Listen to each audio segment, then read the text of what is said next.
Okay. Now we're good. All right, let's do a speed run. Okay. All right, let's say it all over again. Okay. What do we start with? We're here and we're in the flesh. It's in person. We're in the flesh. Yep, that's good. Then we said it's a big one. You said it's a big one. I said this is a big one. It's iPhone week, and then I said it's arguably the only one. Yeah. Because and then Luke and I said the last time that we were live, it was Liquid Glass after Dub Dub, and then you responded, "No, that can't have been that long. No, it couldn't. It can't be. Not possible." And then I pointed out that episode 138, which we're on now, August 24th. Episode 137 was June 15th with Sam after Dub Dub. It's been more than 2 months.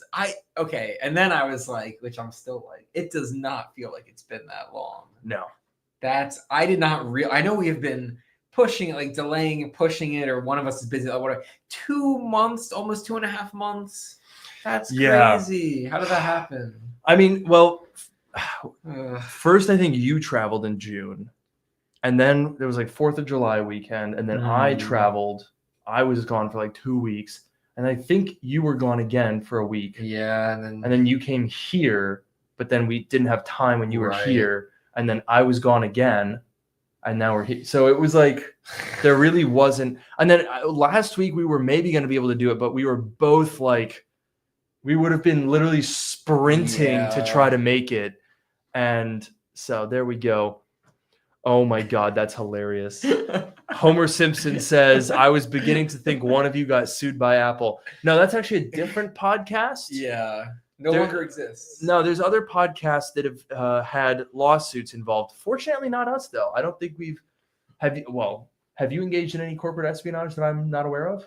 I'll plead the fifth. Oh, shit. Okay, well, this might be the last ever episode of Dark Mode before the court summons. If somebody knocks on the door and they serve you and not a drink. Oh, it's unfortunate. I mean, we'll see. But until then. Well, at the very least, I mean, I think we can get into it because we're a little sorry. I was late today because somebody had a crash on PCH and I couldn't set me back by 30 minutes. Anyway, we have lots to say. We have about 2.5 months worth of stuff to talk about as well. Yeah, that's correct. Let's get into it. That's correct. Welcome to Dark Mode, the podcast that brings you sage advice from not one, but 2 technology experts occasionally. And that's not just what we call ourselves. It's what our moms tell people when they're desperately trying to buy an iPhone in August, and we have to stop them. It's simply imperative that we must stop every single person in our life from going to saying, hey, I'm going to buy an iPhone right now. I'm your host, Luke Miani. And I'm your host, Noah Rubin. On this show, we take questions from listeners, attempt to answer them to varying degrees of success, and maybe, if we actually do the show, have a laugh or two along the way. See that? You know, we didn't think about that. It's been a pretty bleak 2+ months without any laughter. No, and no laughter at all. I mean, everyone in chat will say. I mean, you get a laugh or two along the way, but we weren't on the way. No. We were, and you can't have a laugh or two if you're not along the way. Exactly. So there was no laughs. That's really nice. You know, it's unfortunate, but we're back now. So maybe we'll give you 3. Okay, we'll try to make up for it. Do our best. I think that's reasonable. I think so. Recompense. Anyway, yeah, the big news, of course, is iPhone season. And to be honest, you know, being off for 2 months, I will say, I think we would have been really struggling to, you know, come up with topics in those 2 months because it's I mean, there's, you know, once you look at it in 2 months time, yeah, there's plenty of things to talk about, but week by week, it's been just like boop, boop, boop, boop, boop, little tiny drip feed, little bits of information, nothing really too substantial. But this week, probably Tuesday, in fact, we are expecting Apple Invite for the event. And I'm excited. That is very exciting. Yeah, I feel like for a while we've kind of known a decent amount about these new iPhones. Like the new design with the stretched camera bump and whatever, like we've known that for a while. I feel like in the past 2 months, there haven't been a ton of new information that has come out from that. But yeah, I mean, we know some things. There's some new things that have come out since the last show that we'll talk about. But yeah, in just a few days, we're already, it's crazy to think about it, already gearing up for new iPhones. Which is weird because I don't know about you guys, but I feel like I just got this phone like 2 weeks ago. And that's not because I had an Apple Care replacement unit and I did actually get a new phone 3 weeks ago. It's because I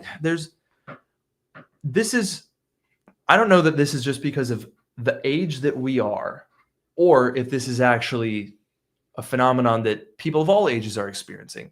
But to me anyway, I feel like tech is happening faster. Like I know the iPhone has come out every September since I think, was it the 4S or the 5? I know the 5 came out in September, but I don't know about the 4S because they used to be dub. I don't remember. So let's say at least 13 years, the iPhone has come out in September, every September. But for whatever reason, I feel like it feels like the time has compressed. Can anybody who is over the age of 30 chime in on this to maybe put us in our place for maybe we're just, young and like that's how time works when you get older. But I don't know. I feel like tech has just been faster and faster, but maybe it's also, I think if I had to psychoanalyze, I think partially, sure, the length of time, dilates as you get older. That's undeniably true. But I think if we go back to those formative years of the iPhone, 2009 through like 15, arguably again 2017, when excitement was at its highest and innovation was at its highest, I feel like there was so much that you were paying attention to the cycle. And I think that when you're not paying attention as much, time appears to go faster. If I buy a new phone and then I don't really think about the iPhone, in my mind, I haven't waited that long and then a new one comes out. Whereas if I'm poring over every scrap of information, reading the rumors, going through comments, Twitter threads, discussing it with other people, voicing my opinions, then the extra mental effort that you're spending thinking about those things makes it feel like a longer period of time. And I think that maybe the reason that a lot of people are like, oh, a new iPhone already, is because, you're not spending as much time nowadays speculating over like, ooh, is it going to be this or that or this or that. I feel like most of the time I see an iPhone rumor, and actually maybe we could do this. We could pull up the comments and see how negative they are. I feel like most of the time people are kind of like either apathetic or negative about rumors these days. Yeah, because I feel like, I was going to say this before even, you're talking about like, it's already the next iPhone season. You take an iPhone 15 and an iPhone 16, or say a 15 Pro and a 16 Pro, and you put them next to each other, and you ask 100 random people to tell you which one is which. I think that the vast majority of those people would not be able to tell the difference. And obviously we're tech people, we can tell the difference. But like even still, there's not a lot new with these iPhones. I mean, there's like, the camera control, which I basically use like an action button to open the camera, but I don't really use it to like take pictures and like change the mode and whatever. Because it's like, what else is new? I feel like the biggest problem with the camera button, I agree with you 100%. I use it as an action button to open the camera, but I don't use it to take the picture because every time I'm going to take a picture, my finger moves around and it zooms in and out. It's too sensitive. And I don't know. I don't think that it does what they wanted it to do. Because what I'm picturing is like I pull my phone out and I'm hitting it with like my middle finger or my ring finger. You know what I mean? And then you like pull it up. But then I usually take my finger off and use the volume buttons. Yeah. Like straight up. And I still tap the screen to change the lenses because trying to use the action button is too like fiddly. Yeah, and it'll annoy me sometimes. Like I'll use it to I'll hit it to open the camera app, and then I'll like accidentally swipe on it. And I guess right now it's on like the color filters, so it's going through the different filters. Like I'll accidentally swipe on it, and then I'll be like, "Oh, why did it do that?" Now I have to go. Especially like if I have like something in one hand and so I only have one hand to use it, or like if I'm on my bike and I like grab my phone off the bike mount and I like only have one hand, like yeah, it doesn't work very well. And so, but my point is like, regardless of whether it really works or not, that was kind of like the only big thing for the 16, series versus like the 15. Like there wasn't that much else. So I feel like they all kind of blend together a bit. And then, like you said, when there's less to talk about and there's less excitement, like you get it. You're like, oh, I have my new phone, and it much quicker. You kind of forget about all that. You know what? You know what else I'm thinking about? On that note, when was the last time somebody came up to you and was like, "Oh my God, is that the new iPhone?" I actually think that it was the 13 Pro. Is that the one in purple?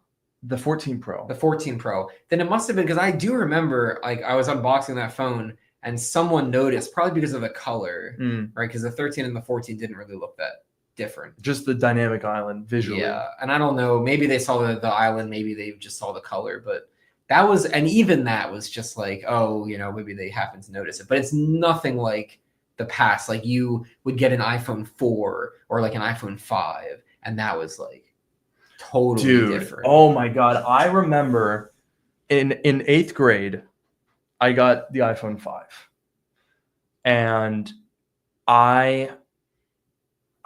everybody was talking about it, like to the point where I was like, I have to hide it. I don't want to. It was like the paparazzi would swarm you if you had an iPhone 5 in 2012.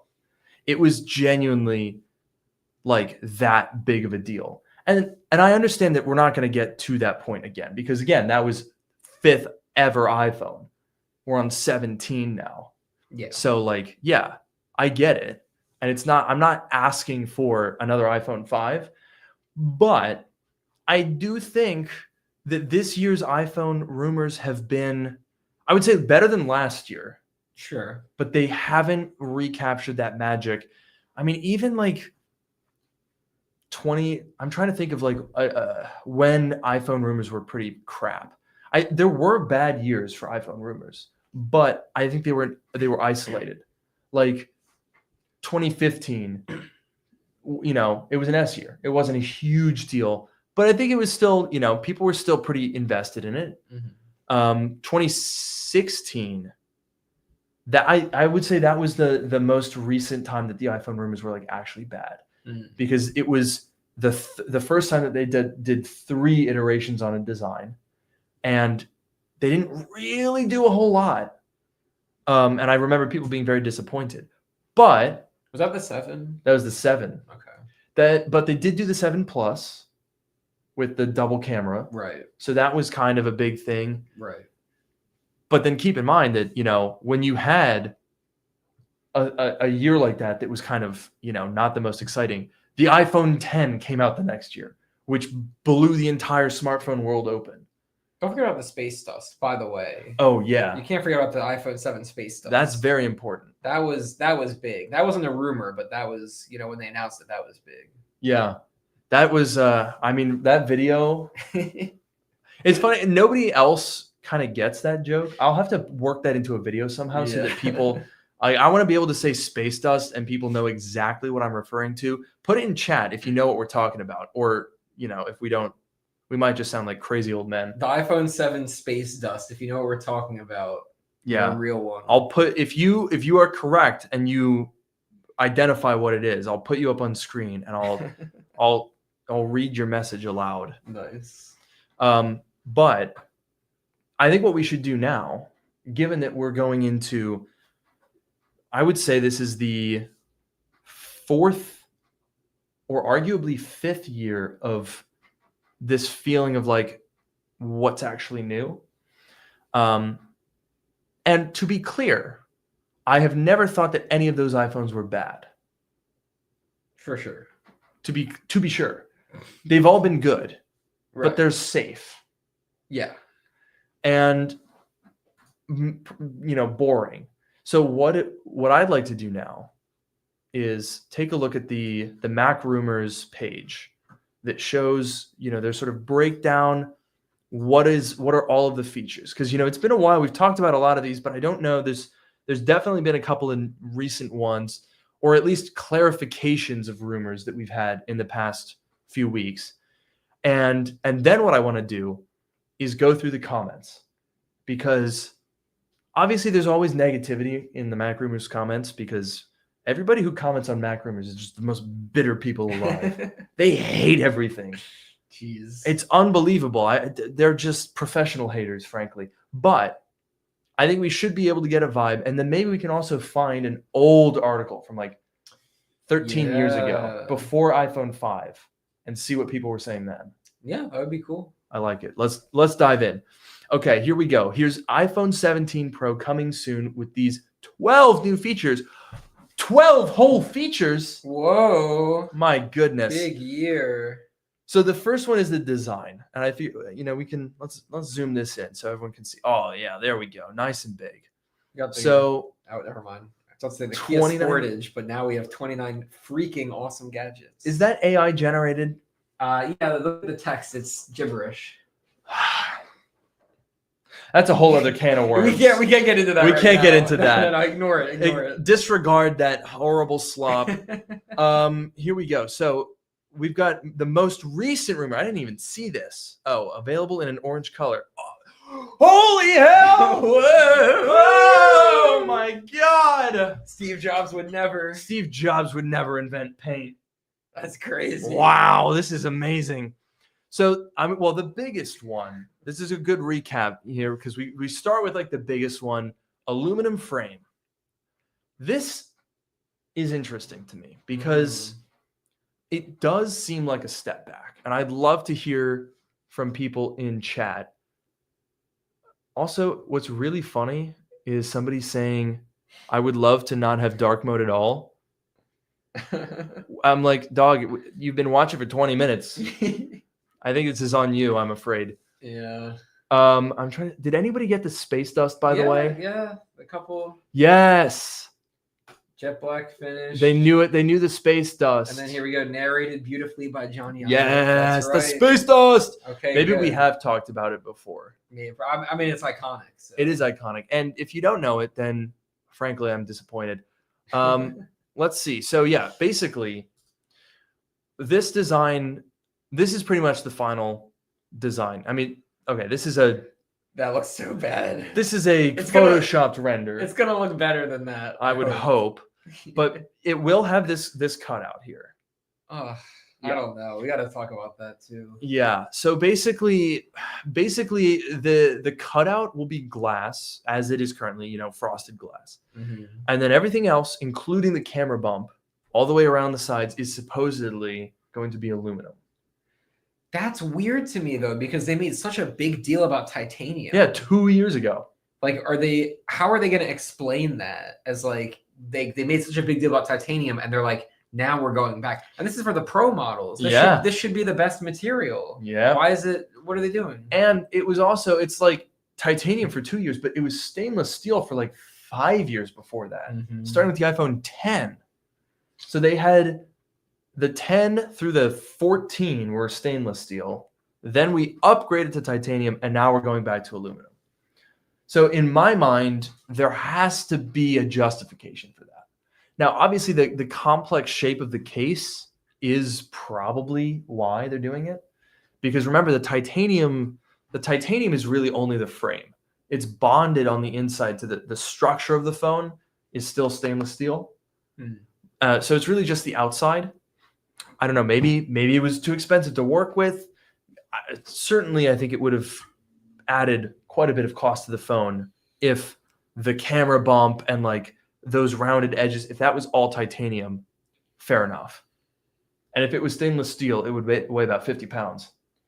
Yeah, I guess it's just weird that like, it's not like they like made this design and they're like, well, we have to do this design now, so we better like switch our material. Like, I guess if it's worth it, like to have the new design to like go to aluminum, then fine. But like, they didn't have to do that, Yeah. So I don't know. I want to know why. Yeah. Why?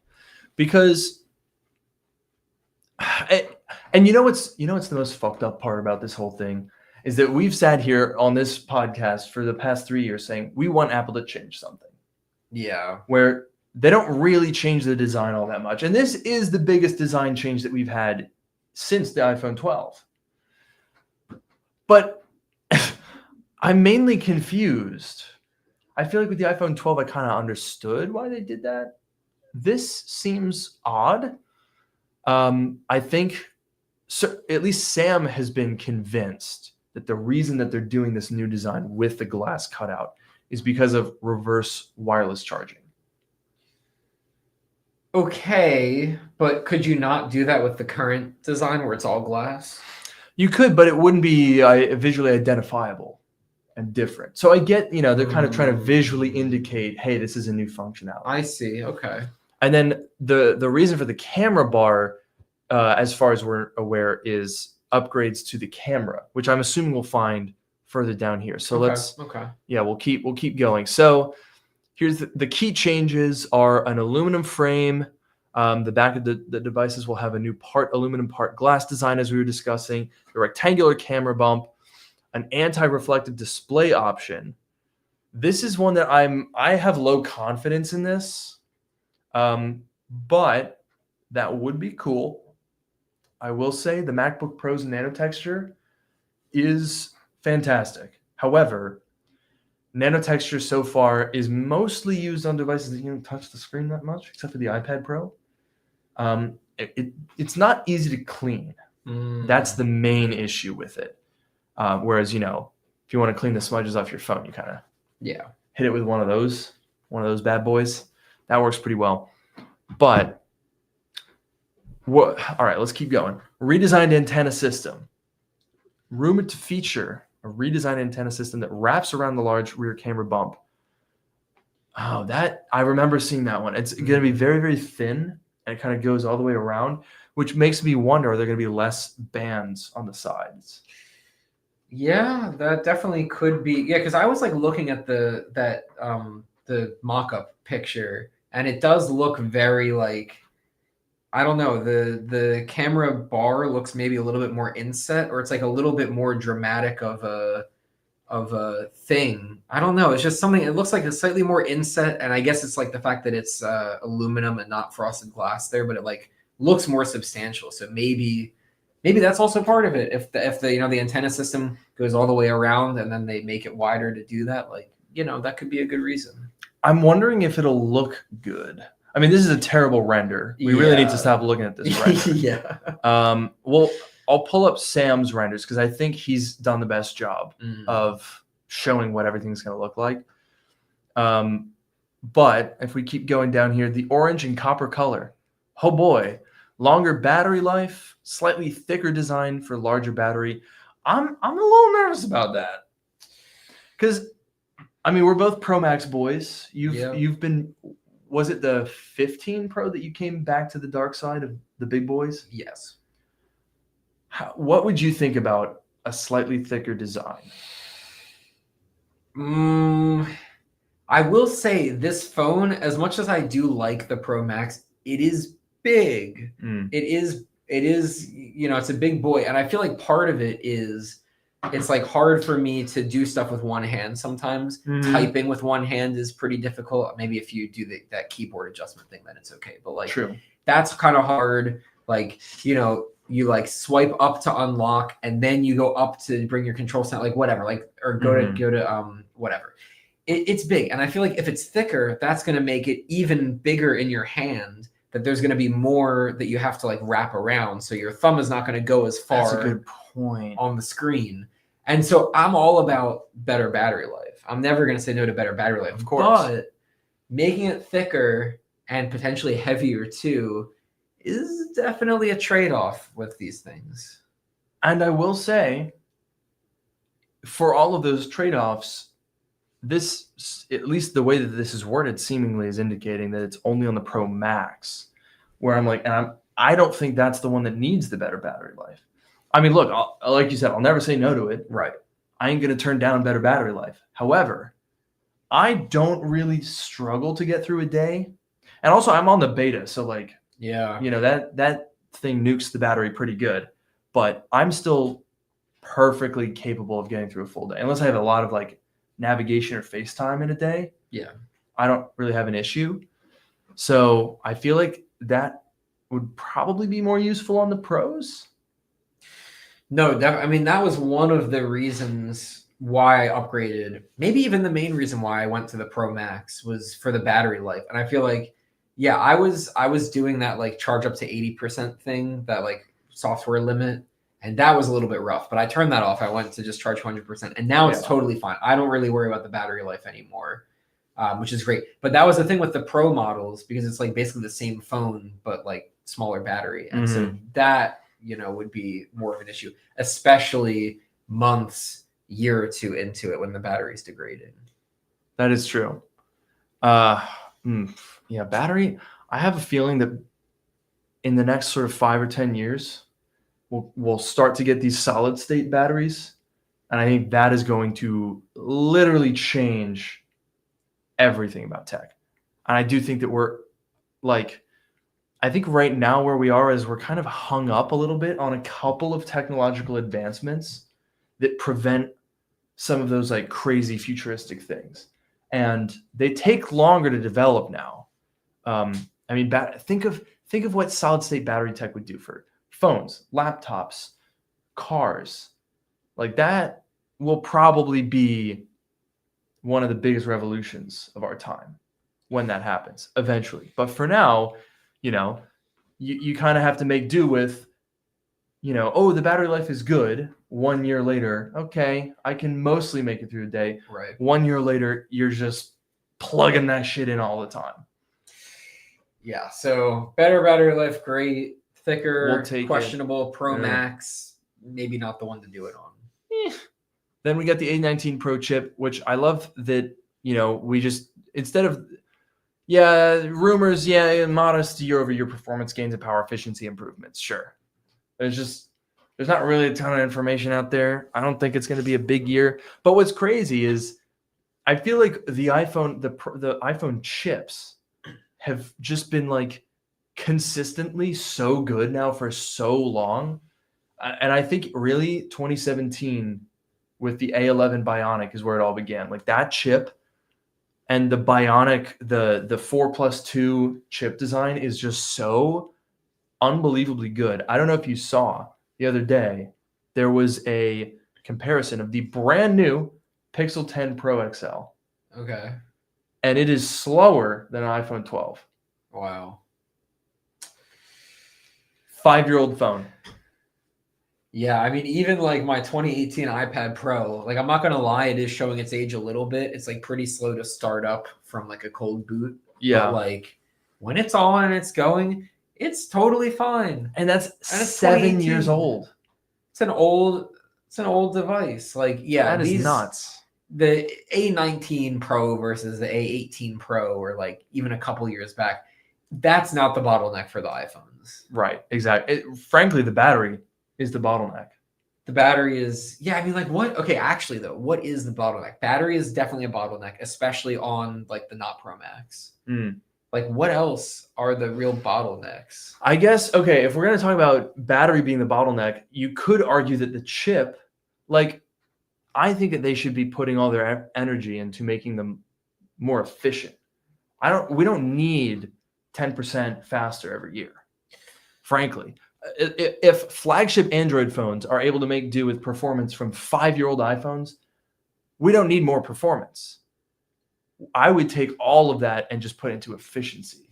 Think about that. 10% faster performance versus 10% more efficient. One of those sounds much more appealing than the other one. It sure does. But I'll tell you what, I would love to see is what would happen if you ran iOS on like an Apple Watch, like an S9 chip. Because they haven't really done very much with the Apple Watch chip because, I mean, what is there to do? Yeah. You don't really need to iterate those every year. But I would be curious because I think those are those efficiency only cores, I think? It would make sense. I'm not sure. S9 chip. Let's find that out. I'm sure Chad is going to say it before I even get there. But it's a 2-core and it doesn't say specifically, but I'm assuming they're 2 E-cores. So what I would love to know is, what if you were to do an iPhone running on, let's say, just the efficiency cores, no performance cores at all? What would that do? How slow would it be? What would the battery life be? I don't know. I think it'd be an interesting experiment. Yeah, if it were possible to do that, it would. And then, like, I mean, theoretically, Apple is doing something like that. Like, they're running on the efficiency cores until they need the performance cores. True. But I do wonder if they could, maybe there's a way for them to be more aggressive about it, or maybe there's some hardware change they can make to, like, first of all, obviously making the efficiency cores more powerful is, like, you know, an easy win. But, like, maybe there's some kind of software thing they can do to make it, like, more efficient, not software or hardware, to, like, make it more efficient to switch between the different cores, or, like, something that they could do to, like, focus on that to improve the efficiency rather than going for the performance gains, which we don't really need. Because imagine the battery life on an Apple Watch with an iPhone size battery. That would be like a week. The Ultra. Oh, he didn't get much sleep last night. No, I did not. The Ultra with you know, this has great battery life, and it's still an Apple Watch. Yeah, and it's barely bigger than a normal Apple Watch. It's like, you know, 30% more battery, and you get. I mean, I don't wear my Apple Watch anymore. I'm so sad. I know. I got bored of it. But you know, that's like 2-3 days that you could get out of an Ultra, at least when they're new. All right, next up, 12 gigs of RAM. So apparently, including the iPhone 17 Air, we're going up to 12. I'm assuming that the regular iPhone 17 will be at 8, which is where we currently are. And the funny thing is, it's like they're talking about improving the performance of Apple Intelligence. Does anyone use it enough to notice that difference? I mean, I'm not going to say no to more RAM, but that's kind of funny. I mean, my thing is, like, I think Apple Intelligence is, well, we've talked about our feelings on it. I disabled it on my phone. Really? I disabled it, and actually I would have disabled Siri entirely, but you need to have Siri enabled in order to use CarPlay. So if you try to launch CarPlay with Siri disabled, it's like you must enable Siri to use CarPlay. Huh. So that's weird. Which is, I guess it's like CarPlay is maybe super integrated with Siri or whatever it is, whatever. But, like, other than that, I would just turn Siri off entirely because I have no desire to use it. But my thing, like, when they did 16 gigs of RAM standard on, like, the Macs, and if they're doing 12 gigs on, like, the 17 Pros and the 17 Air, my thing is, like, I don't give a shit about Apple Intelligence, but, like, give me the RAM. I'll take it for me. Exactly. Like, I don't need it for that. On the MacBook Air, which I have been thinking about getting for a long time, suddenly save $200, right? It's so funny how Apple gaslights us into thinking that it's a good deal to not have to pay $200 for 8 gigs of RAM. That is true. And there was another rumor. I don't know if it's on. It doesn't seem to be on here, but apparently the new phone is gonna be, like, instead of $999, $1,050, but the Pro is gonna start with $256 instead of $128. So it's like some good old Apple math. They're like, okay, yes, we're charging you $50 more, but you're getting the previously $100 upgrade for half off. So it's cheaper. Which, and I tweeted about this the other day. I'm like, that is kind of a brilliant way to work the tariffs in, because that's what's happening. Also, the fact that Apple has not increased the iPhone price in 8 years, which is kind of incredible. They're just like, you know, storage is cheap. It costs them 2 cents, but then they get to pad their price by $50 and give you a deal on a storage upgrade. Very clever. It is very clever, for sure. I guess they're running out of using that as a tactic. Yeah, it's not going to last forever. But maybe they'll do something else. I don't know. Although, to be honest, they could sell a 1 terabyte iPhone for $999, and it would cost them an extra $3. Yeah. So, yeah, it's all a racket. Next, we've got 24 megapixel front camera. That I'm actually quite excited about, because I will say, any camera stuff I'm here for. That's like probably the number one thing that I care about for the iPhone now. Because, well, one, I definitely use the front camera a lot for TikTok. Look, what can I say? That's just sue me, get me. Number two is I'm doing car content.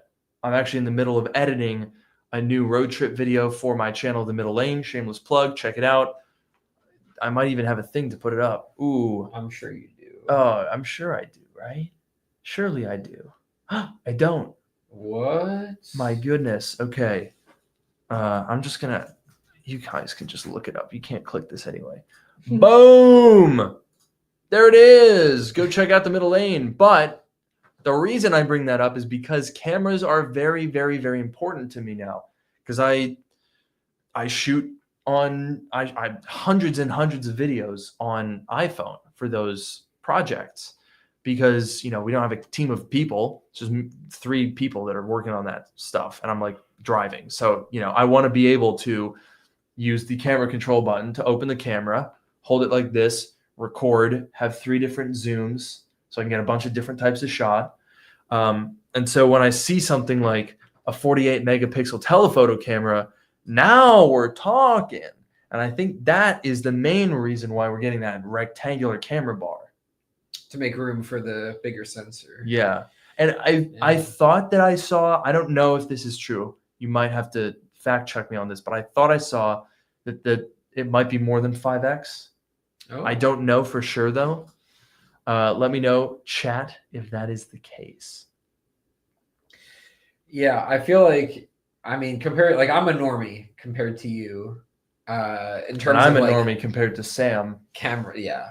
But in terms of cameras and stuff, I'm not making TikToks and YouTube videos and stuff, but I still appreciate the cameras. I like to take pictures when I go on my various trips and whatever. And I feel like especially the front-facing camera, I use it a decent amount. It's obviously the easiest way to take a selfie.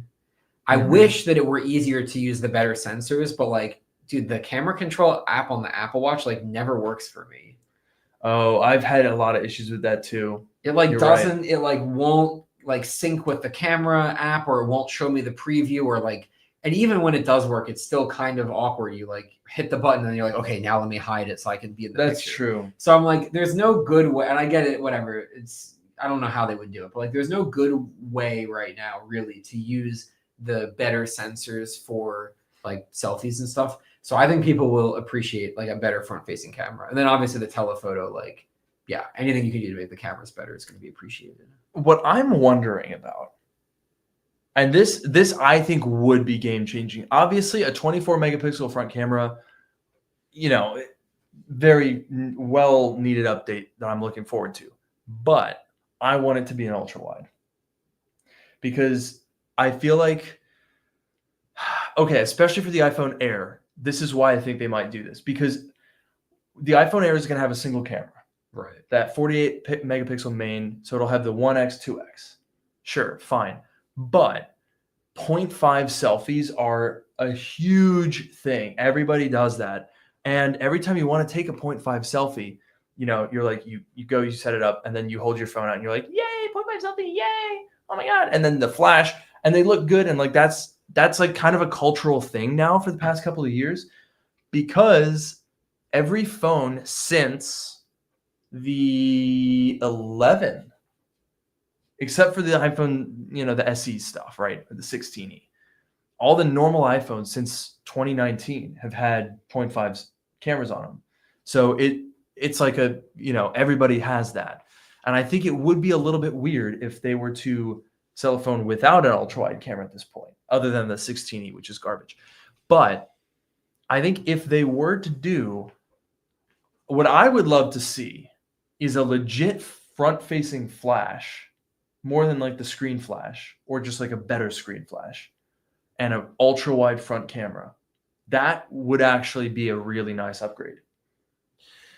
Yeah, I feel even the 0.5 selfies are definitely a big thing, but even, when you're taking a selfie and there's the little button that you can zoom out or zoom in, yes, and it barely changes it. Yeah. And there are a lot of times where I'm I wish I could just zoom out like a little bit more, capture a little bit more of the scene in this picture, because like, you got to hold your arm out and you're trying to get all the people and all the stuff in, and it can be kind of hard to like get everything in. And so if you could just zoom out more and capture more of the scene, like regardless of doing like a funny 0.5 selfie, it could also be useful for like a genuine like normal selfie where you just have a lot of stuff that you want to capture in it. So I completely agree with you. Yeah. No, I mean, literally today we took a selfie and I was like literally like at the very end of my arm to try to get people in, and it's like you hit that little button and it goes like eek. Yeah, exactly. And you're like, a little bit more, please. Yeah. That would actually, dude, a 0.5 selfie camera. And honestly, I think that's a pretty realistic expectation. Like why else go to 24? Isn't that the exact resolution of the ultra wide camera? Or no, now it's 48. Wait, that's actually crazy. That means that this year, all 3 cameras are going to be the 48 megapixels. The main, the ultra wide, and the telephoto. It's pretty cool. That's hype. That's very exciting. That tech has really paid dividends for Apple in the last 3 years. Yeah. But yeah, we're almost done there. Now we've got the dual video recording. So we're recording with the front and rear camera simultaneously. That is, I don't know. I feel like that could be really cool, or it's something that people will just never use. I'm trying to think of what I would do. Like for you, I could imagine you're recording your driving while you're like monologuing to the camera. Like I could see that being useful for you potentially.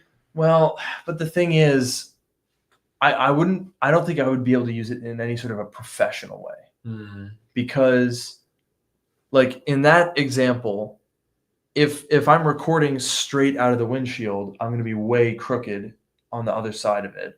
Or I'd have to put the phone directly in front of me. And then, I don't know. I wouldn't use it for that. I guess you could use it in like TikTok to show both angles. I'm sure people will find little things to do with it. I mean, it's basically a software feature. Yeah, I don't see why it isn't. I don't know if there's special hardware that they need for that. But I'm just the only thing I'm thinking about with this is just what was it? Be Real, right? Where it takes a picture of both. And so I'm almost wondering if this is remember Slow-Fees? Oh God. You remember that? What happened to those? Those just went away. So my theory is like maybe this is another like thing like that where they're like Be Real did it and it was cool years ago, like, ooh, we're gonna bring it back, and then maybe it won't, maybe it'll catch on, maybe it won't. I don't know. That's my random theory. God, those were weird. What were they thinking? Yeah, what I don't even know was that a software feature and they got rid of it, or is it still there? It was. I don't think you can still do. Wasn't that just slow motion video on the front facing camera? Maybe you're right.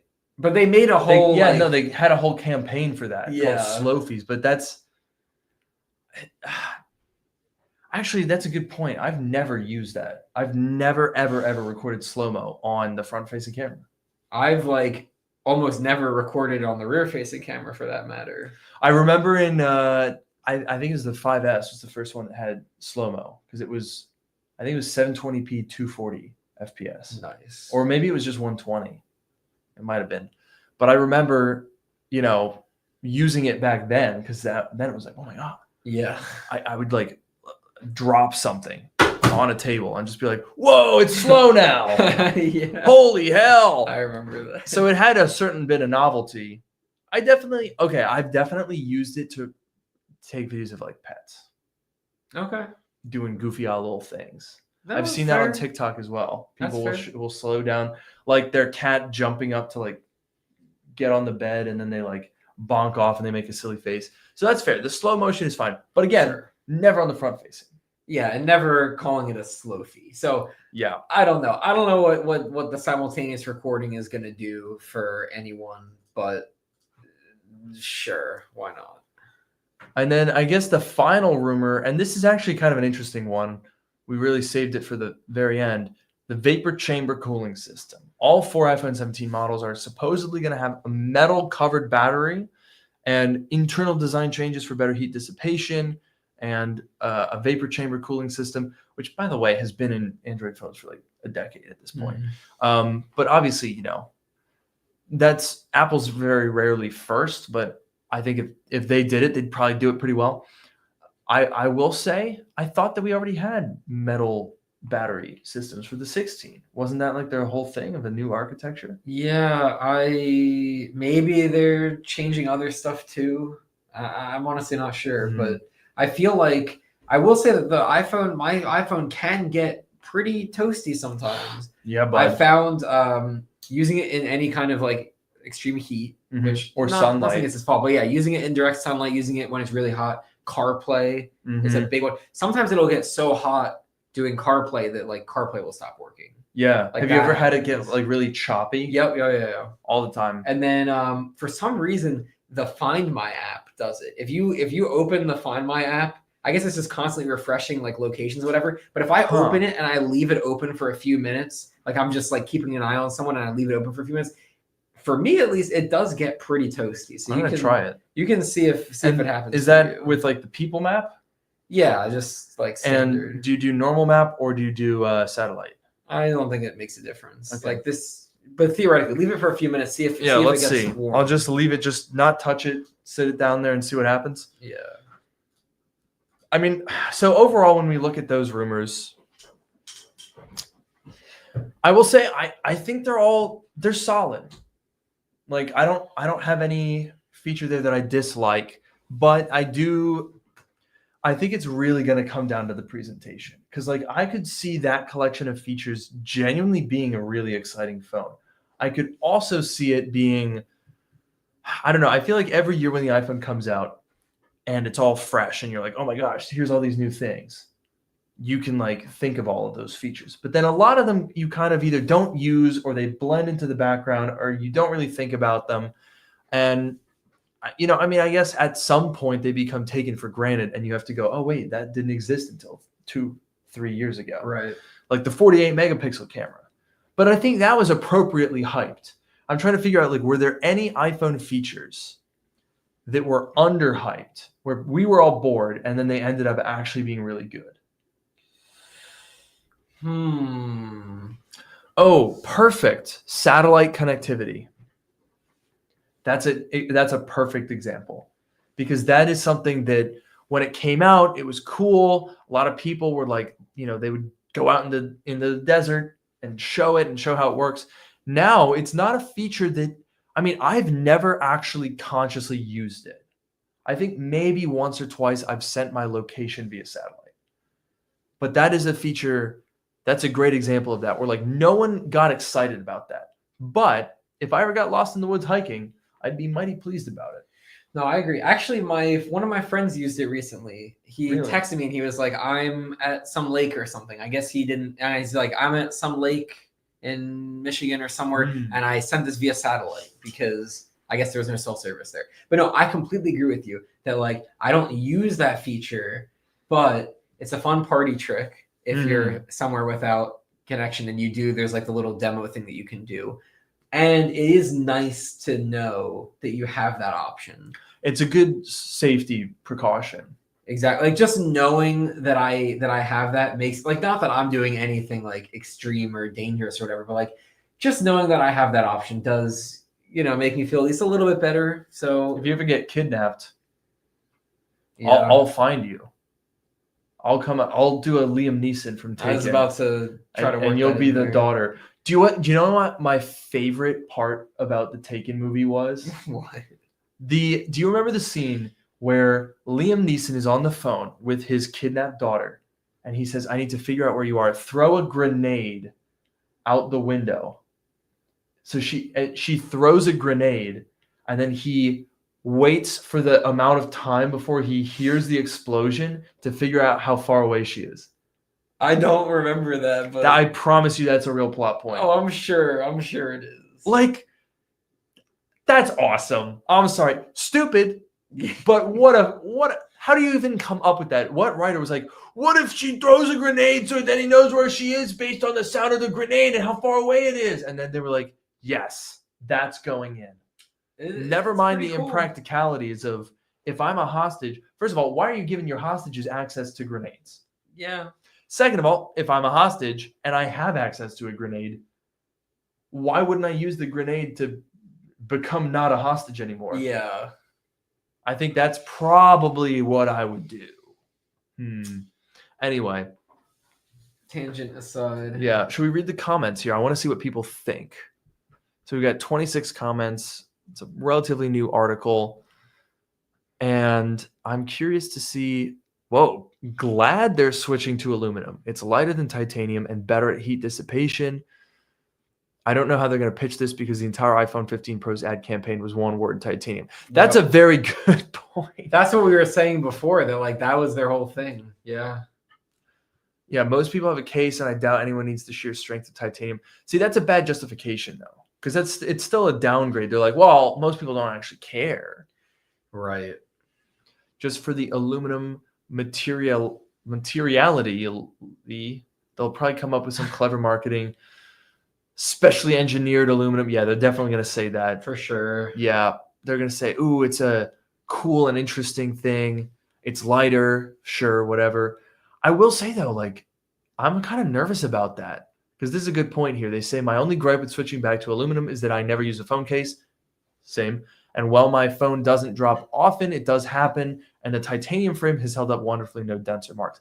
That is absolutely true. I have dropped, I mean, not on anything crazy, but like I've dropped, a titanium phone and from like waist height, chest height, and had like just the tiniest little tiny thing that you wouldn't even really notice. Yeah. Aluminum doesn't do that. So I'm sure that they'll have a clever strategy and maybe it will actually be strong. And I'm sure Sam's going to drop test it and then we'll find out. Yeah. But it's so interesting. Yeah, this is also good. Since when are the aluminum frames and rectangular camera bumps features? If anything, they should be called drawbacks. Honestly, kind of not. I don't disagree. Yeah. Let's see. So dual video recording has been available for years. That is true. You have been able to do that in other apps. Insanely massive camera bump, huge step backwards, ugly. I'm thinking skip. This is such a MacRumors comment. That's like, this is every MacRumors user in a nutshell. The camera tumors are getting huge. No mention of zoom capabilities. Oh yeah, that was one that we talked about. Yeah. Skipping this iteration and upgraded since I upgraded to the 3G. Oh, so he's had every single iPhone since the 3G, but this is the one that he's skipping. I feel like people say that every year, and I'm like, yeah, no. But you bought the last one that was more lame. Yeah. So what do you mean? Hoping for better heat management. It is so interesting. I don't know. What are people? Let's poll you guys based on what you think personally and what you see in that MacRumors chat. Do you like what's the vibe this year? Are people excited? Are people cautious? Are people feeling kind of meh? Like I'm trying to kind of get a gauge because it can be hard to tell sometimes from like, I'll see a feature and I'll have my personal thoughts on it, but part of what we're trying to do here is speak to a more broad group. So let's see, we've got some responses coming in here. Meh. Yeah, there you go. Accident detection. That was another feature that came out that nobody really uses. I mean, not that it's a feature that you use necessarily. Right.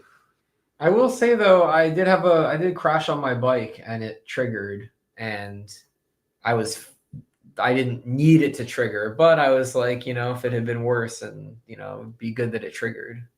True. So, another fair point. It's kind of like the satellite thing in that way. I've never had it go off. Even when I crashed a car.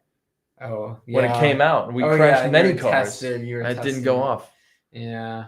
Well, so now what I want to try is we'll go back to, was I not screen sharing that whole thing, by the way? I'm pretty sure I wasn't. Oops. Maybe that lasts a little bit.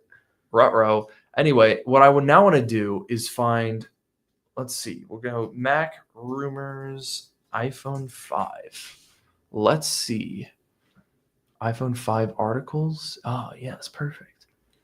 Okay, 20. Let's go all the way back. Oh, older posts. Oh, wait, there's none? What? Let's just go here. I've actually never browsed these archives. So let's go through this together. We're going to go all the way back to, should we call it August 2012 maybe? Right, but like this exact time right before the iPhone 5 came out. I'd be very curious to hear, not even just for the iPhone, but like what was the news? Wait, that's so funny. Look at that, talking about the boxed software model at 99 cents. That is such a bygone era. Like that, the meta has shifted so many times since then. MLB.com at bat adds support for Ford Sync. What is any of that? Holy crap. Maybe things aren't as bad today as we thought they were. Oh, boy. iPhone-based self-checkout system. Wait, that's so funny because Walmart doesn't even take Apple Pay now. Yeah. But they wanted an iPhone-based self-checkout. What is this video demo of what a 4-inch is? That like that sounds like an iPhone 5 rumor. I think it is. It's related. The biggest change in the rumored new iPhone is the increase from 3.5 to 4-inch display. As we've seen in numerous part leaks, taller but not wider. They grow the iPhone screen up but not out. If some people are going to get that reference and they're going to find it as funny as Noah just did. Wait, this is so funny. They literally had a little demo.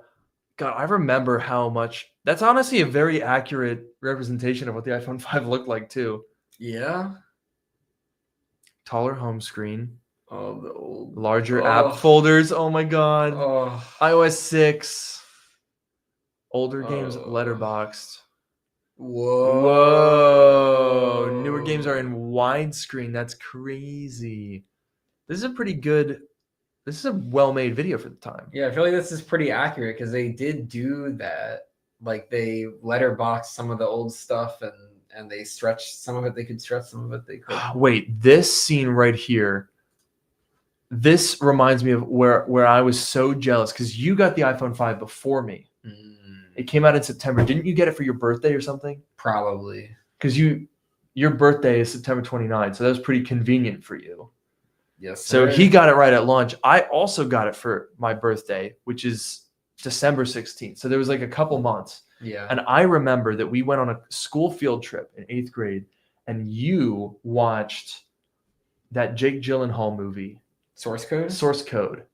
I think you watched it 4 times. What? Because it was like a 4-hour drive and that was the only movie you had on iTunes. And I'm pretty sure you watched it twice on the way there or twice on the way back or something. You loved Source Code. I like vaguely remember that. Like, or at least you saying that. Yeah. But I do like that. It's a good movie. It's a great movie. But this exact frame reminds me of that because I remember, I mean, I didn't have an iPhone at all, but the difference between a widescreen movie on an iPhone 4 and on an iPhone 5 was like, holy shit, that looks incredible. I remember looking at that over your shoulder, seeing Source Code and being like, whoa. Yeah. That's insane. God, simpler times. Yeah, for sure.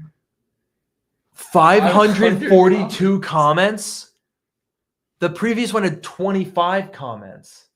I mean, to be fair, that one was from today, but like even still, that's you guys are in for a treat. Steve SJ. Jobs. I'm curious why the odd resolution looks the same. Nice vid though. Wow. MacRumors users really can never be pleased. The best iPhone of all time. And they're like, that's not even any different. Yeah. I'm wondering what the landscape keyboard. Look at that. People were hungry. They're curious. Yeah. Seeing updated Twitter and iMessage makes me feel like it will significantly have more space. Slickest MacRumors video I ever did see.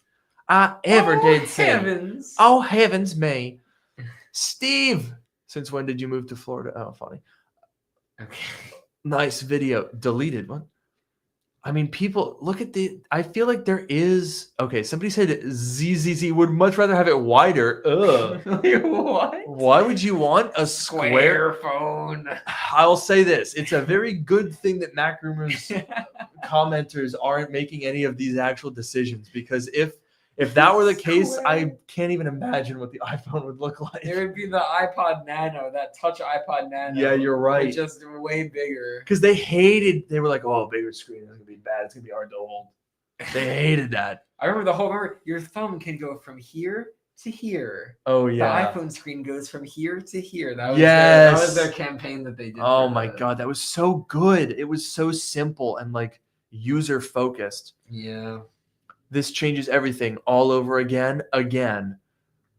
Oh, wow, look at that. People, I mean, I feel like there's just excitement in here that I don't see that much anymore. Let's see if we can find another one. Apple's crowded, delays to iMac.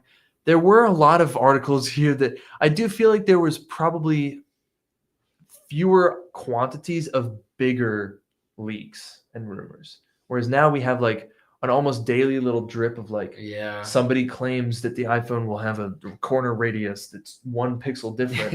And everyone's like, oh, I don't give a shit.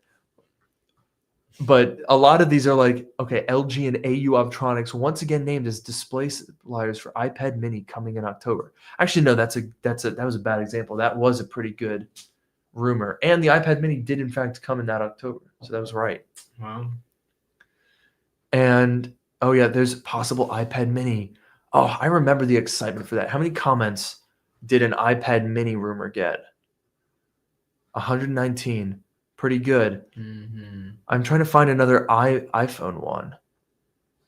Ooh, here we go. Next generation iPhone to use A6 system on a chip. Correct, it did. Not too bad. Well, a significant number of parts claimed to be for the next generation iPhone have appeared. The component of perhaps the most interest has yet to be seen, the processor package. Ooh, I want to see several when the processor photos. was the most interesting part of the phone. That is true. Ugh. Damn. I wonder, actually, I think that might be correct. I think that's kind of crazy that they just had a picture of the iPhone 5 logic board. Yeah. Just chilling a month before launch. Oh, wait, look, Sonny Dixon mentioned 13 years ago. Wow. Look at that. Oh, yeah, there's another partial photo. Yeah, there's the A6. That is absolutely the iPhone 5 logic board. I like that this picture is called, though, iPhone 2012 logic board. Yeah. It's cool. It's kind of cool to see like what it looks like before, like the way that people discussed before it even existed. 268 comments. I don't know. I feel like there's a palpable excitement that were in those comments. How many? Let's go back to we'll go back to like more recent articles, but I want to see something from like maybe a week ago. Let's go back a couple of days and find something that's like maybe a little bit more exciting, not like a Best Buy deal, a Mac. Where's like, give me an iPhone rumor. Oh wait, that's actually crazy. 40 grand for an iPod. Sorry, I've interacted with one of those, and it would probably sell for more than that. Yeah, that is crazy. I got to text like my guy who owns that thing. Gosh, when was the last? I'm trying to find an iPhone rumor. What's a guy got to do to find an iPhone? Okay, simplify. This was a good one. They're changing up the camera control button next year. 67 comments. The engagement is way less, it seems. I'm actually now noticing that they showed over here 65, 87, 185 for these tech woven. Oh God, those look terrible. the blue one's already scuffed up in the corner. They all look old. Yeah, it looks like some like old linens that you like pull out of the attic. I have a pair of shorts that I've had since 2017. They look just like that. Ugh. Okay, bad. 185 comments. But you see, those iPhone 5 articles were in the 2, 3, 4, 500 comments. That's funny. The Apple CEO Tim Cook featured in South Park. That got 235 comments. This one got 10. Oh, it's a sponsored review. Yeah, that makes sense. I don't know. It's just, sorry to keep harping on that. I do think that there's a shift. I mean, I feel like tech used to be. Is that warm at all? Not at all. Mine wasn't either. I swear it used to be. Noah gaslit us 15 minutes I ago. swear that app used to heat up my phone, but not anymore. They fixed if you're forgetting what the context was for this was, Noah was saying that sometimes Find My Friends makes his phone battery very warm, and I left it open for like 15 minutes, and it is not. Okay, they fixed it. So unfortunately, good job, Apple. Maybe they fixed it in iOS 26. Maybe. Who knows? But regardless of that, my point is, yeah, the phones used to be more exciting, and now they're kind of boring. I mean, look, we looked at all those things, that the 12 things that are coming in the 17 series, and like you said, it really comes down to the marketing. First of all, it comes down to the design, because we were going to look at Sam's. You want to pull up Sam's renders as well? Oh, good idea. Because the renders on that article didn't look super great. Yeah, it was a Photoshop. Yeah, so hopefully Sam's will look better, and we'll get an idea about that. But like, I think that if they do the design right, and it does in fact look good, it's something different. It's something new, and that's what we've been wanting. Let me see if we can get some. Here we go. We got some Apple track rumors. Let's pop that on the. Oops, there it is. So this is probably the most accurate look. Although I don't see the antenna bands around the camera bump, so maybe that's. Oh, that was a crazy leak. That happened while we were gone too. The iPhone 17 spotted in the wild. That was a crazy one. Wow. I don't know. Okay, so what do you think visually? I think this is probably the best representation. Yeah, let's pause it here. Okay. It looks much better than that other Photoshop job that we were looking at. Mm-hmm. It looks different, which I think is a good thing, because the iPhone, I mean, it's looked like this since the 11 Pro, the 12. What do you want to say? I would 12. I mean, you could go 11 Pro for the frosted back in the cameras, right. 12 for like the square sides, and sure. Yeah. So we'll say since the 12 Pro, it is time for a change. And I feel like, okay, we've been talking about this like big camera bump for a long time, and my opinion has always been like, it doesn't really seem necessary. Like, they're just doing it for the sake of doing it. Part of me is like, okay, that's fine. You can redesign something for the sake of doing it. Like, that doesn't have to be a negative. If the new design is worse, then that's negative. But that in and of itself doesn't have to be a negative. But if they have the antenna band that goes around the thing, and if the telephoto camera lens is bigger and they need to move the stuff, or maybe having the flash further away from the cameras is like better for the picture, whatever it is, if there's like a reason, then I don't mind it nearly as much. You know what I mean? Like, yeah, maybe I don't, whether I think it looks better or worse than it does now, if there's a good reason for it changing, like, that makes me feel a lot better about it. Yeah, and I think the reason probably is the telephoto. And that's honestly fair. The one thing I will say, I just had a thought looking at this render. By putting the flash and the mic and the LiDAR off on the other side, what are cases going to look like? Because a lot of cases just have a square cutout, because, all of those things, there's, the mic is over there. You've got a little LiDAR, you've got the flash. It's all very compact. So we're kind of spreading those things out. Because, there are cases that cover those things with like a little piece of clear, but you can't cover the microphone. A lot of them will do a cutout. I mean, I guess there's going to be a lot of them like those tech woven cases that have just like a big rectangular cutout, and like that whole bar is going to be open. But in covered cases, are they going to have like 3 little holes on that side? I guess so. I mean, I guess it's not super different than what they have right now. Like, with the current iPhones, like, they probably have those cutouts as well. So like, yeah, I guess I could see it. There's the iPhone in the wild. That is wild that leaked. Give us some more renders, Sam. Come on now. Oh, yeah, here it is. Here it is. Oh, look at our boy. Our sweet boy. I don't know, dude. I feel like I could be convinced that this looks good, but I'm nervous. Yeah, I feel like the camera bump's getting me a little bit. The duotone, two-tone back with the part aluminum, part glass. Mm-hmm.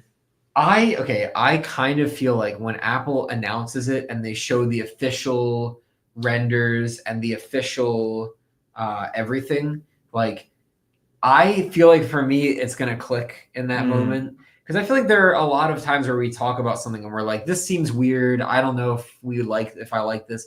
And then Apple announces it and they show their, they tell their story, they show it in their way, and then I get on board with it. So I kind of feel like that's going to be the case here.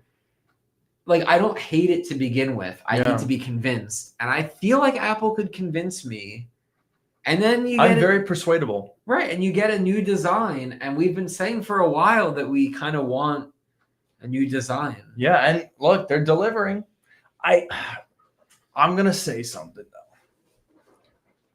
I remember the rumors that they were gonna do like an iPhone 4 callback where the whole back was gonna be flat. Yeah. And like when I say I want to redesign, that's the stuff I'm talking about. No, that would be, I mean, the camera bump, like putting it on a table and it like rocks around is annoying. And it really seems like not an oversight, but like a temporary measure that they're like, oh, yeah, you're right. We'll do it like this, but like eventually we're gonna like do it right and put it flush in the camera.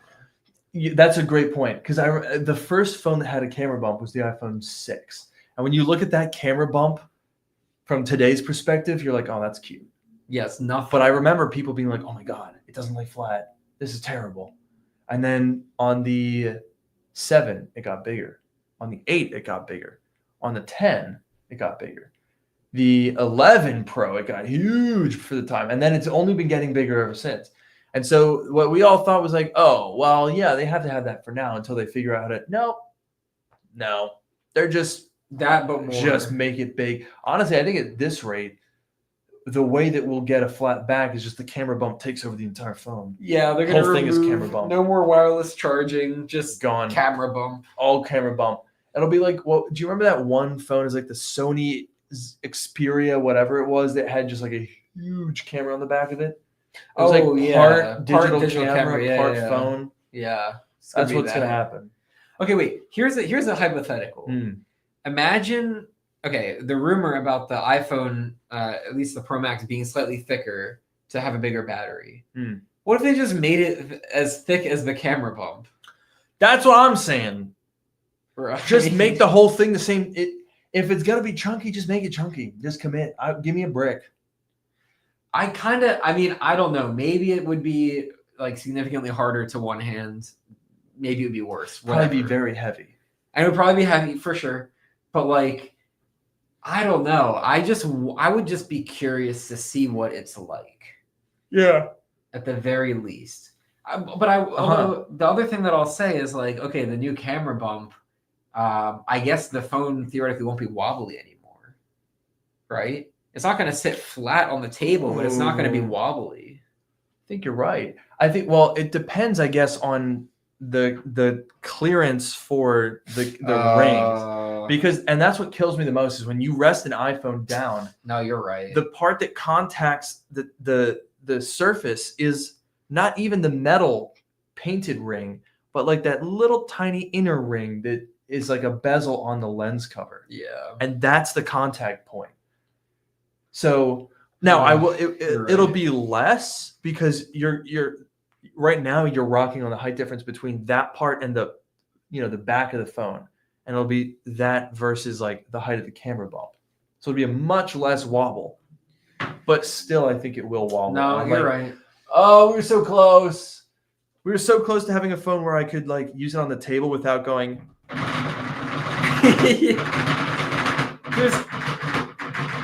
There's gotta be, look, even if they can't make everything totally flush, like, we have this sort of layer cake, if you will. It kind of is. Where you have like a wedding cake. You have the initial lip, and then you have the sensor itself. And I feel like if they made, here's another hypothetical. What if they just made the camera cutout tall enough so that they didn't need to have these rings, and then they made it the full wide, so the full width camera thing, and they made it tall enough that you didn't need to have these extra rings. Then it wouldn't wobble anymore. I like that.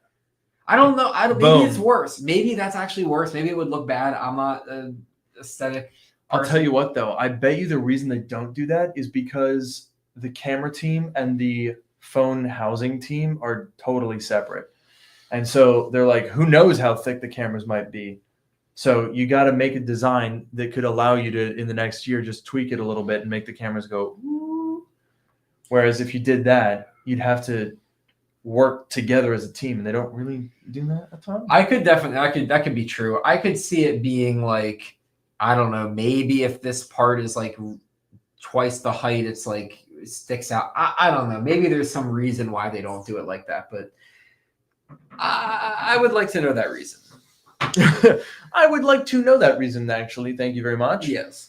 But I'll tell you what. So we're now probably 48 hours out from getting the event invites, which is pretty cool, pretty exciting. That's always a fun time. Obviously, I'll have a video and we'll kind of talk about this. Has definitely informed my thought process for the iPhone 17. Mm-hmm. But I'll tell you what, my question to you, are we doing an in-person keynote coverage, or is it going to be remote? Probably remote. Okay. But we'll see about that. I'm very excited we haven't done an Apple event since, I guess, Dub. We haven't done a podcast since then. Well, yeah, you ain't wrong. You ain't wrong there. I'm excited for that. I'm honestly excited for this event because I feel like for the 17 series, there are some cool things. And if, like you said before, if Apple packages it right and presents it right, it could be really cool. Yeah. I'm honestly excited for the iPhone Air. I really want to like it, and I really want to get one, even though I'm probably not going to end up picking it. I want them that to would be do good it right. for you. Because it's between, I feel like you've come to the conclusion that the Pro is too small. Right. I don't think you necessarily think the Pro Max, I think the Pro Max is good, but I think you would be more than willing to go down in size, but not all the way back to the Pro. And that's kind of the Air, right? It sits exactly. a little bit in the middle. So the screen size seems great. And honestly, like we're talking about the new design and stuff, and we're saying we want a new design, we want something a little bit different. Dude, that thing is so like breathtakingly thin. That's the design right there. And I get that like it's like thin whatever, like you know, we don't want to go back to the iPhone 6 days, Bendgate, whatever, where they were prioritizing being thin over everything else. But like if you want to talk about a jaw-dropping phone that people are gonna like look at and be like, oh, you got the new phone. Back to when's the last time someone asked you got the new phone?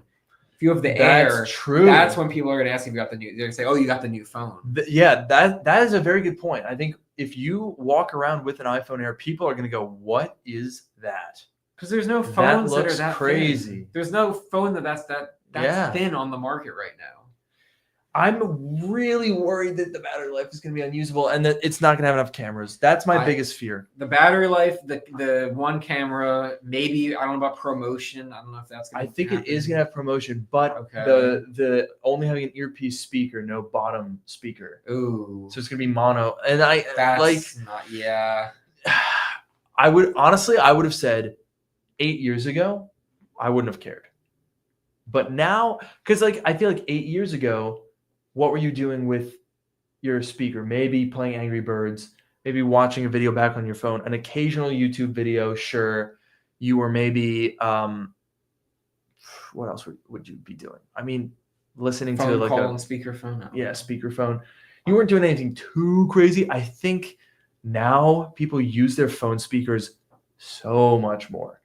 A lot of people just straight up watch YouTube videos in their house on their phone speaker. Or on the bus, or on an airplane. Yeah. Or in the supermarket now. They do. I mean, they do. My God. Please stop. No, I agree. I watch a lot of YouTube on my phone. So I feel like, so my point is 17 seems like it could be great. I'm really interested in the Air. I'm pretty sure I'm not going to end up getting it as much as I want to. But at the very least, it'll be cool to see. And it will establish that category so that next year, if they do another Air next year, and maybe they fix some of the issues that we're going to have this year, maybe not all of them, but then maybe in 2 years, they fix even more issues. And eventually, the Air could become something that I could get. Maybe. Interesting.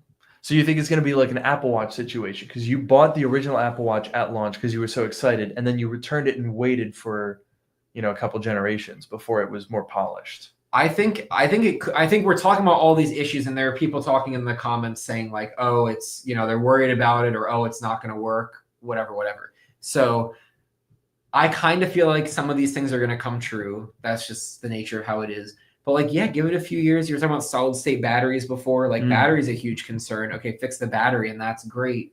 Maybe they can add a second camera somehow, or make the first camera more powerful so it can do 0.51 and 2. I don't know if that would be possible. sick. Oh but my like, god! If they could fix it up enough, then like maybe in a couple generations it could be good enough. So if they do this and they stick to it, it's something that I'm gonna watch closely in the future. Yeah, and that's I mean we've talked about the iPhone 17 Air before, and I think that's exactly the problem that I have with it. Like I'm excited for it. But I can tell, the gut feeling that I have is that I'm going to look at it and go, dang, that is really cool. And I'm going to get one to review, and I'm going to talk about it. And I'm going to be like, wow, this thing is just something else. But then reality is going to set in. And I'm going to say, it sounds like crap. Oop, the battery is running away like the runnings of the Bulls in Barcelona.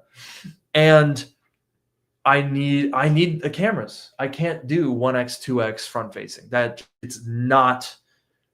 For some people, it might not be an issue. For me, I literally need the triple camera system. No, that's fair. And yeah, I feel like it's going to be like, the MacBook, was it the 2016 MacBook? Is that right year? Yeah. Or like some of these things that Apple does, like the MacBook was a game changer in a lot of ways, but like for the future. But that product itself, we've talked about this before. That product itself was not great, but it changed a lot of things and it set the pace. And I feel like that's what Apple's going to do. They're going to say like this, iPhone Air is going to like set the they said iOS 26 is going to set the design language for the next decade or whatever. Mm-hmm. Maybe the Air can set the design language. It's been a while since the iPhone 10. Maybe that'll set the design language and we'll work our way towards it being good. But I agree, but the only thing that gives me pause about that is that I don't think there is a different design language about it though. Like it's kind of just the same stuff but thinner. So I fear that what we're going to actually need is, I mean, I guess probably technologies under the hood in that are going to make phones thinner possible. Because I'm very curious to hear, we obviously have known the dimensions of the phone for a while, 5.5 millimeters thin or whatever. But it's going to be really interesting to hear Apple talk about how they did it, because I'm sure, as with everything, we know it's going to be thin, but they're going to tell us like what were the technologies that they used to make it that thin. And that I think is going to be informative for what those technologies can do for the rest of the iPhone lineup in the future.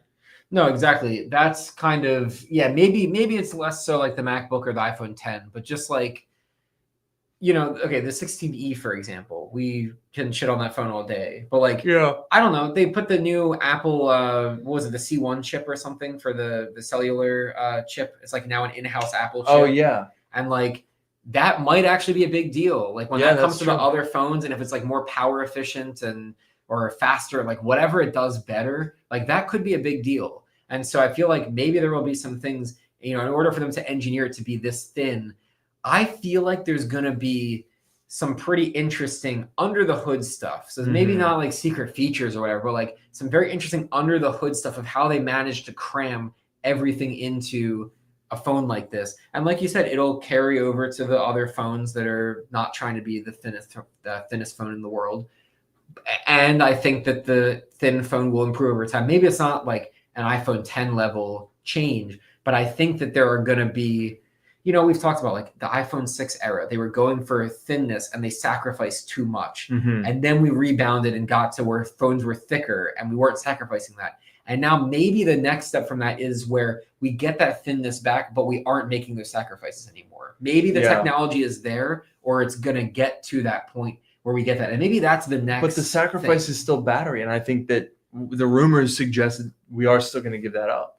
But okay, that's fair. But like maybe they're able to make the battery more efficient. Maybe in a few years, solid state battery comes out, or maybe it's, you know, the non-Air phones get these improvements that the Air had, and they're able to cram more battery in to the same space, or they get a little bit thinner with the same battery or something. There's like something that the Air can give to the iPhone lineup as a whole. I'll tell you what, and to itself. To make the phone that thin, I guarantee they had to make the logic board thinner.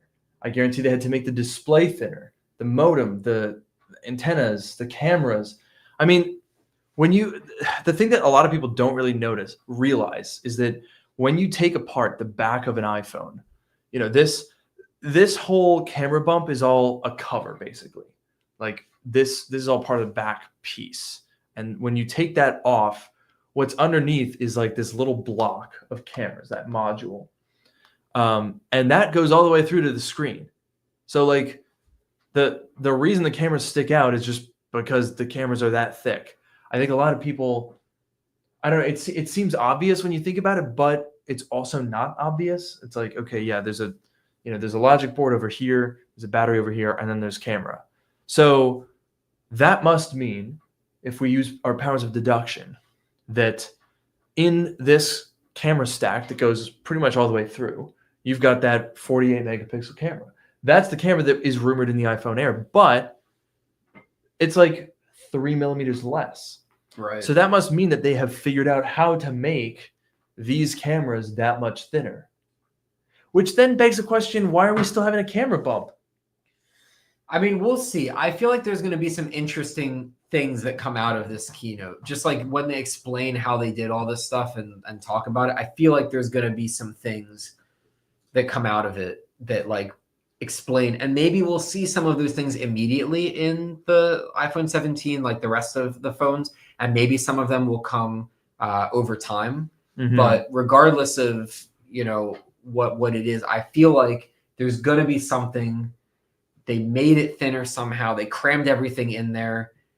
They must have. I'm sure this phone has been in the works for a long time, and they've done a lot to make it happen. And like that's the thing that excites me. Like the phone itself, but maybe more so like what it could mean for the future of that line and for all the other iPhones. Like maybe this could finally be that it's not just, you know, incremental designs, but like maybe they're really trying really like, you know, harder now than they have in the past. I don't know. And I think you're right. I think you are right. I think that will be the main story for the Air is Apple kind of saying, okay, look, we tried Mini, we tried Plus. It wasn't enough to capture people's attention. So I guess they're at the very bare minimum, they're understanding that you need to do more than just, you know, make the little guy or the big guy. Right. So I'm very curious, but I'll tell you what I'm also curious about. I'm not going to be here next Sunday, so we're already going to be off then. But September 7th, which will be either 1 or 2 days before the Apple event, I think we're on for then, right? Yeah. Okay. So we'll have another episode before the iPhone event. Then the 14th, are you here for that? I might not be. Dang. Okay. We'll see. And then I'm going to be in Australia. So right. Yeah, well, that's fine. We'll have another event where we can get excited. We'll obviously be doing our event coverage live here on the channel during the actual event, which will provide more details next in 2 weeks. Honestly, I'm always nervous nowadays because I feel like Apple has been disappointing me in a lot of ways, but I think I'm more excited this year than I was last. Yeah, for sure. I mean, the 16 series was not particularly exciting. I feel like this is going to be a better year for all of the phones, especially the Air, in my opinion, but like for all the phones, I think it's going to be a better year. Well, fingers crossed and subscribe buttons clicked so that you guys can check it out and see if in fact it is a better year. I've been your host, Luke Miani. And I've been your host, Noah Rubin. We'll see you in 2 weeks and have a great night. Take care.